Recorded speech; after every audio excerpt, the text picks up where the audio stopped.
Welcome to the Explosive Strength Podcast with Jared Pitney. Today's episode, I'm going to go over some questions concerning programming. Dylan sent me this a while back, and I didn't have the spreadsheet the first time I did talked about this on the podcast, so I'm going to talk about it this time. Hi, Jared. Just listened to your podcast. Thanks for the kind words. You said you would talk about my spreadsheet in a future podcast. I just wanted to give some background information before the podcast releases so it gives context to the listeners. Thank you for your advice. I did talk about increasing my tricep press down weight and incline bench strength. However, I was doing exactly that by rotating between 3 sets of 10, 3 sets of 8, 3 sets of 6, and 4 sets of 4 each session for both exercises. The sets and reps waving were maintained for majority of the accessories. As you can see, my sets and reps were waving around and improving in weight, but like I said, I got stuck in the mud. I have attached some of the same spreadsheet from the previous email so that you can grab it from this one. In the spreadsheet, you can see I was initially progressing each session like you did or recommended in your podcast episode 54. Then I went on my own accord for the individual progression. I was resting 7.5 minutes between sets like you do as well. I actually rest about 6.5, 7.5 sometimes tends to be too long. I maintain the option that the additional reps from one session to the next kill the momentum and cause me to fail the next two. All sessions had about 72 hours rest between. My jump book is still in transit, and I'm excited to read it and looking forward to the development of my athletes from it. I'm a strength conditioning enthusiast and have over 100 questions regarding programming, etc. for yourself. However, I also don't want to take too much of your time from emails and questions. Well, Dylan, thanks for the kind words. Let's talk a little bit about the accessories and rotating that. 3 sets of 10, 3 sets of 8, 3 sets of 6, and 4 sets of 4. I don't really, for incline, we'll just take a weight and we'll just stick with maybe like 3 sets of 6, 3 sets of 5, 3 sets of 5 pulls.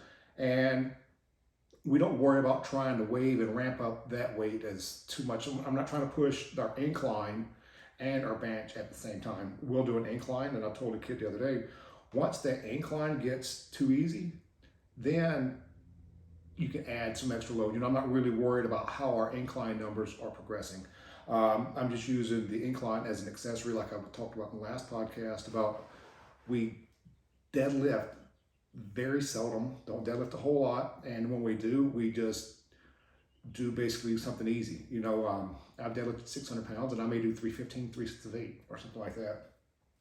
I just want to stimulate, not annihilate, not try to drive up the strength. I'm just trying to use it as a stimulus. So for incline, if you don't not incline, it can actually hold your bench back.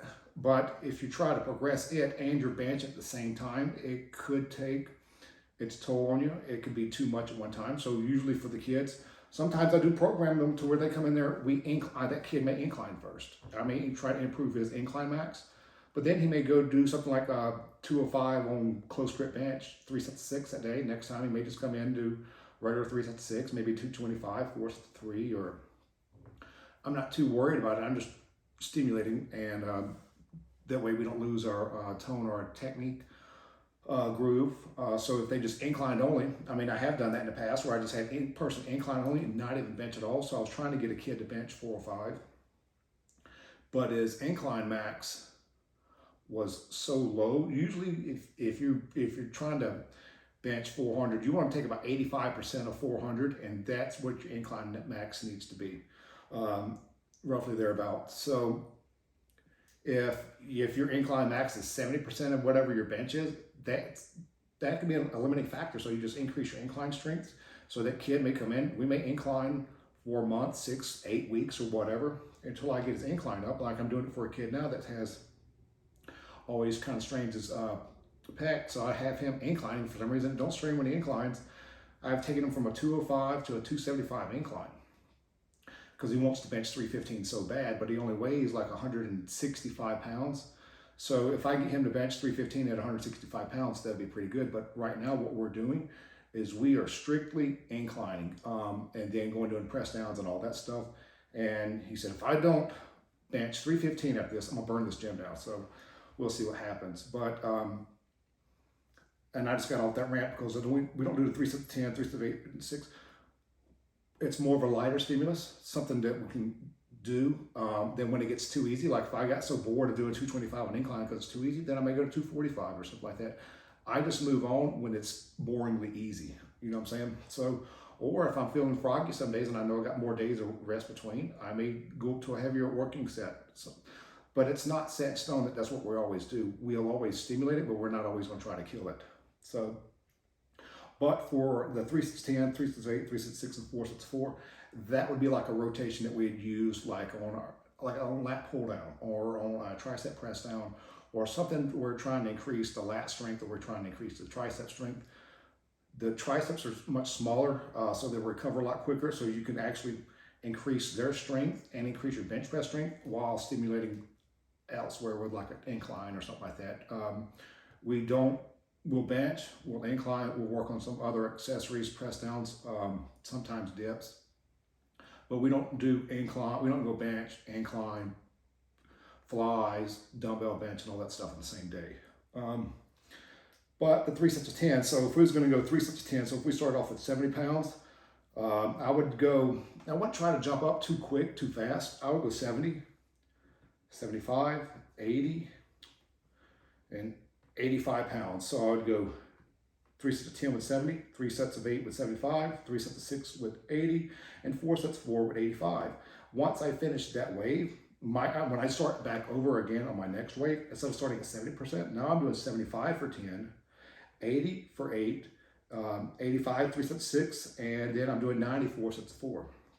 And then I'll start over. So instead of starting off with 75 again, I'm going to go, now my starting set started at 80. So now I'm doing 83 sets of 10, 85 for 3 sets of 8, 90 for 3 sets of 6, and 95 for 4 sets of 4. So I'm doing about 95%, 4 sets of 4, or 95 pounds, whereabouts, wherever your strength is for that. So eventually, I started off doing 70 pounds, 3 sets of 10. After a couple of weeks, now I'm doing 80 pounds, 3 sets of 10. You keep going, you will eventually do 90 pounds, 3 sets of 10. Once that wave quits working for your triceps, maybe use that for dips or maybe like overhead extension or something like that. Something to where you can kind of gauge and push up your strength levels. So that's how we wave a lot of our accessories and stuff. Sometimes the like you heard on the last podcast, this kid was only doing about 50%. So you need to max on your lat pull downs. Double overhand grip, underhand grip, whatever, or you can do your press downs. Max on your press downs. You can do that. Of course, you can max on dips. Something that's measurable and not just doing exercise. And I think that's where most people go wrong, is they're in there kind of just doing exercise. Like if you squat, that's why we squat. We're not going to go squat and then drive up our deadlift. Same time, you've heard me several times on podcasts, because we're so frequently squatting and we're so frequently benching. If I pick 2 main exercises, like a bench and incline, or squat and deadlift, and I try to push both of them at the same time, I'm going to have negative results with that. So anyway, let's kind of look at this spreadsheet a little bit. Dylan, the first thing I noticed when I saw the spreadsheet, I do not like what you got 76, 80, 84, 88, 92, 96, and 100% of RM. I don't like that. I don't like 4% jumps. Most of the time, everything happens at a 5%. So if you've ever heard me talk about in some of the previous episodes, the 5% method, or what I call the 5% method. Usually, if you're benching in the 300s, you can make 15-pound jumps. So 300, 315, 330. If you're in the 2s, I usually stick to 10-pound jumps. So like when a kid's maxing, if I think he's a max 275, I'll start with 275, 265, 255. Then I may do 235 for 2, 225 for 2, 185 for 4, and 135, 6 to 8 reps. And I just said that backwards because wherever our end point is, that's where you start at. Then you paint the path or the road in order to get to that top. So that's how I do it. Now, if we was going to max it, if I had a kid, it was going to max at 315. Remember, 5% of 300 is 15. So we'll go 315, 300, 285, maybe go to 265 for 2, 245 for 2, 225 for 4, and 135 for like 8 to 10. And so then they'll do 135 for 8, 10, 185, or whatever I said. And I just, if you could see how I think, or how, if you're listening to me, I start with an end point. I know it's 15-pound jumps in the 300 range. I know I'll stick with 5-pound jumps in the 100-pound range. or 5 pounds if we're less than 100. So sometimes they get away from 145 to 155, but even when you're in the mid 100s, you may still only need a 5-pound jump. Then when the kids start getting stronger, they want to go from 285 to 290 instead of going 285 to 295 events. You got to get out. You just can't put the 2.5 on anymore. You've got a shot to hit this, and sometimes that's how we'll attack our powerlifting events. So 4% jumps is a little small. So I just don't like the 4% jumps. Usually, because most of the time in my experience, or when I'm programming, or when I even had a kid, we made a 5% jump in a lift the other day. Barely freaking got it. Barely freaking got it. And I said, see, if you would have done this before, that less weight, that 5 pounds less, you would have got too easy. Then you would ruin your chance of getting something possibly heavier, because probably too much stimulus for you that day. So time and time again, I found that 5% jumps work much better. I see the weights here in kilograms, and you wrote it here in pounds. Session 1, you did a max, it looks like of 286. And then the same day, you did 84%, 4 sets of 4, which 84 is close to 85, which is 242.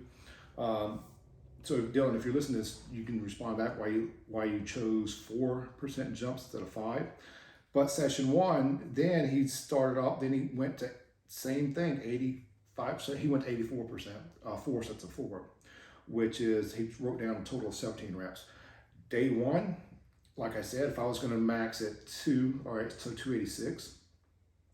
So if I thought you was going to max 286 or 285, I'm just going to say for most of the people over here. So 285, 275, 265, 245 for times 2, 225 times 3, 185 times 4, 135 times 10.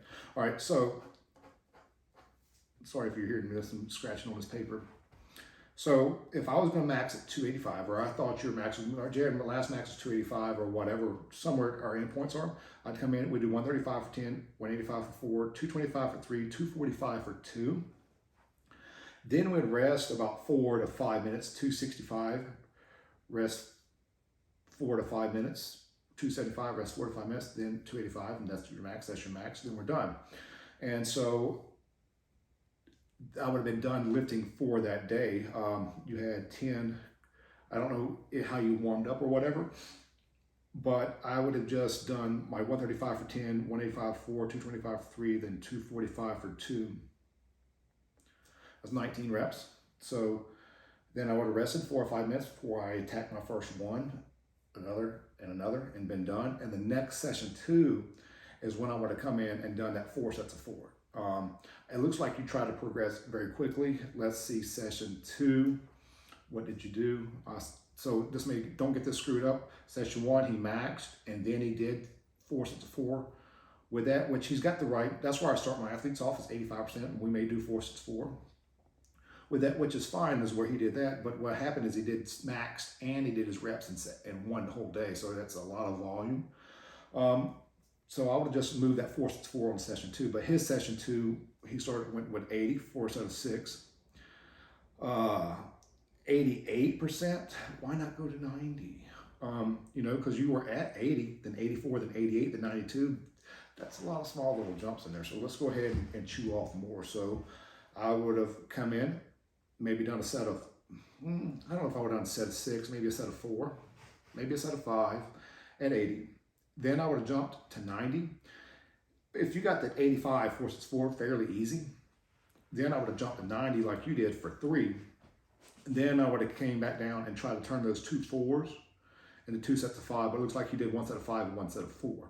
If he did that 1 set of 5 and that 1 set of 4, I wouldn't have gone 80, 85, 90. I would have actually came in and I would have went 80, 90, a little bit more volume at 85, because 80 is going to warm you up, especially if you're doing 4 to 5 reps, enough to try to attack and hit that 90 for 3.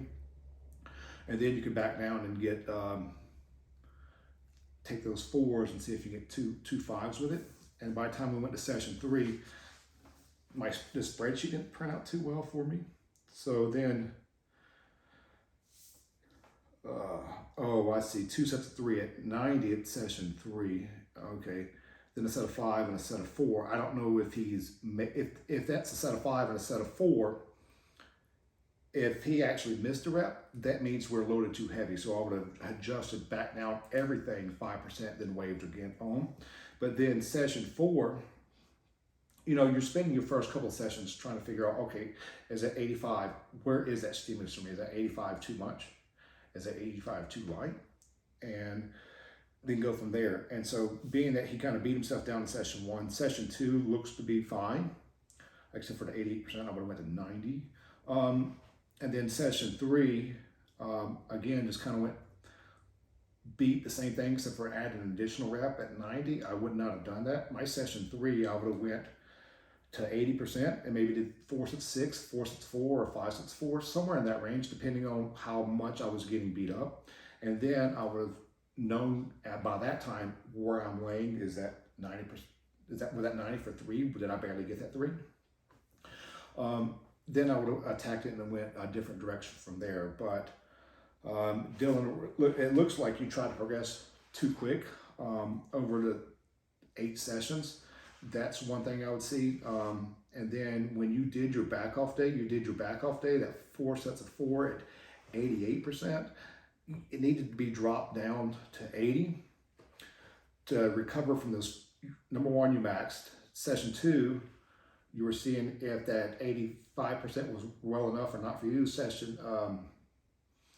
So max session 1, then my session 1 would have been my first starting rep scheme, but session 1 you maxed. Session 2, you were trying to see if that load was appropriate for you. Session 3, you needed to see if you could jump to that 90, and if you couldn't, then you'll know to back down. But then session 4, since you had your max, figuring out if it worked, seeing if you can handle it, then you back down to a lighter load, even if it was 75, 4 sets 6 or something, maybe for some muscle endurance, 75, 4 sets 6, maybe with a 2-minute rest break. And then the next session, then you can start trying to wave and ramp up and go out from there. So I don't know beyond that point what was happening, but one thing, I would just slow down. Don't try to go from point A to point B within only 8. He went all the way up to 8 sessions here. It's like stayed with 3s, 4s, very few 5s. I would have thrown a little bit more 5s in there. Sometimes when you're doing sets of 5s, the first 3 reps are kind of a getting out of the way to make you tired enough for your last 2 reps. That's why, like when the brief maximal tension, you're really optimizing muscular strain with that in order to get stronger. So we'll try to cover some more of the programming stuff like that, but that's kind of like the 3 sets of 10, 3 sets of 8, 3 sets of 6. I may have done 4 sets of 10, 4 sets of 8, 4 sets of 6, and 4 sets of 4 instead of 3s for my triceps because they need a little bit more beat down work. I have backed off to benching twice a week, so I'll bench Mondays, Thursdays, but I still do my triceps on Saturdays, so I still hit my triceps 3 days a week until I get conditioned enough to work and handle the volume again, because I go through phases where I work out for a while, then I don't, then I do, then I don't. But some strains because I've not been keeping up with myself, and there I go. So, Dylan, I hope that helps you out a little bit, hopes everybody else can kind of get an idea of what goes on. I'll answer another question real quick. Jared, my name is Joseph Boyd. I'm a football, wrestling, and weightlifting coach in Kaiser, Oregon. I just want to say thank you for the information that you've shared on social media and podcast. Your podcast specifically have helped me simplify my program and get better results with my athletes. If you have time, I was hoping you can answer a few questions. Number 1, for your dumbbell jumps, what rep ranges do you use for the guys? 3 sets 3 or 4 sets 2? Usually it's just sets of 1 because it's maximum jump effort. If I do a set of 3, they're not going to give me maximum effort on 3 jumps. Or if I did 4 sets of 2. Joseph, it sounds like you didn't get a chance to get the book. I've had so many people email me. I thought I'd printed enough books out, but obviously I didn't. So I may come out with another batch in the fall. I'm just trying to figure out what I'm going to do with that. For the people that have purchased them, there was quite a large number of books that I did order to get printed. And so just answer those people's questions. Like I called a guy the other day that I was able to specifically answer his questions over the phone with that. So for But for Joseph, um, we just do sets of one.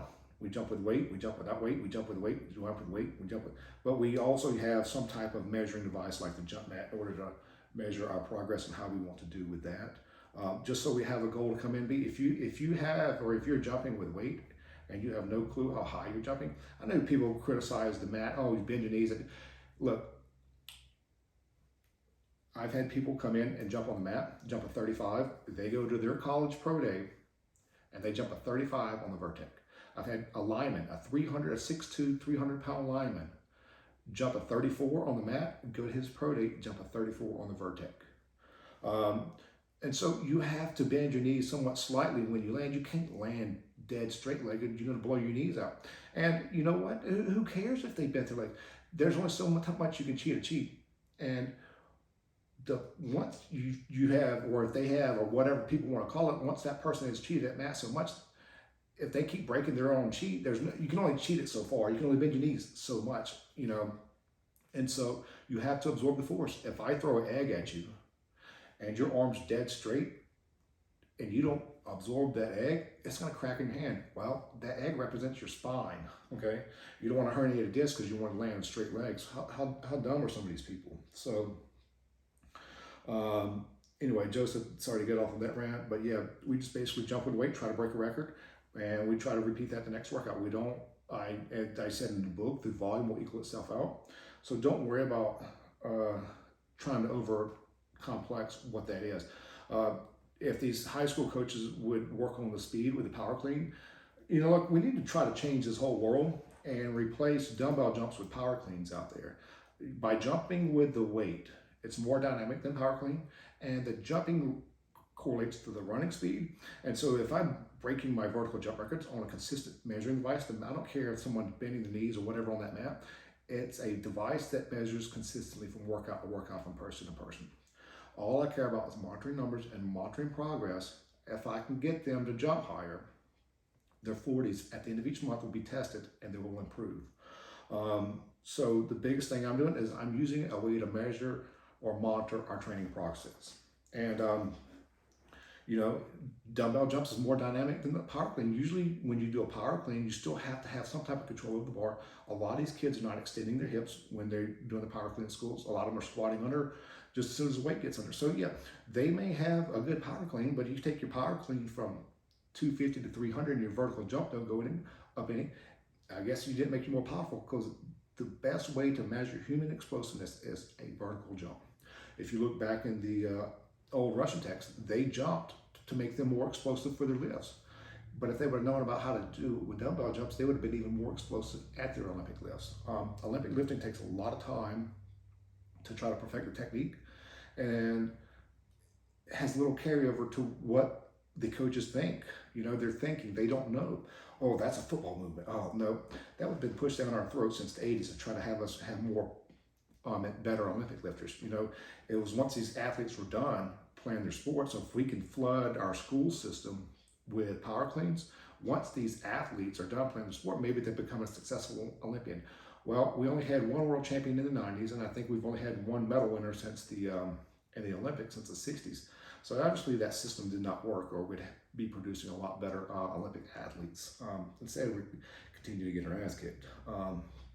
So that's basically how it got started, where we had to do power clean and got all thrown down our throat like that. It's because looking at a way to get better athletes doing the lifts, so that we could hopefully have an Olympic champion because of the athletic population in the U.S. So, Joseph, do you do any kind of resistance running with your athletes, like hill sprints or sled pulls, etc.? We do not do hill sprints. And sled pulls, I have experimented a little bit with that, but not a whole lot.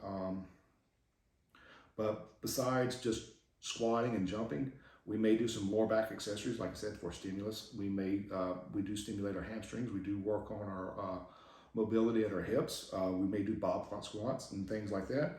But no, we don't. We can really just, I've had athletes just come squat, jump, leave, and at the end of the month improve their 40-yard dash without even running, without even doing hardly any other accessory work. So, Joseph, I hope that helps. If you got any additional questions, please feel free to reach out. I'll cover some of this other stuff in a later podcast, but thank y'all for watching. Thank you for listening. Have a great day.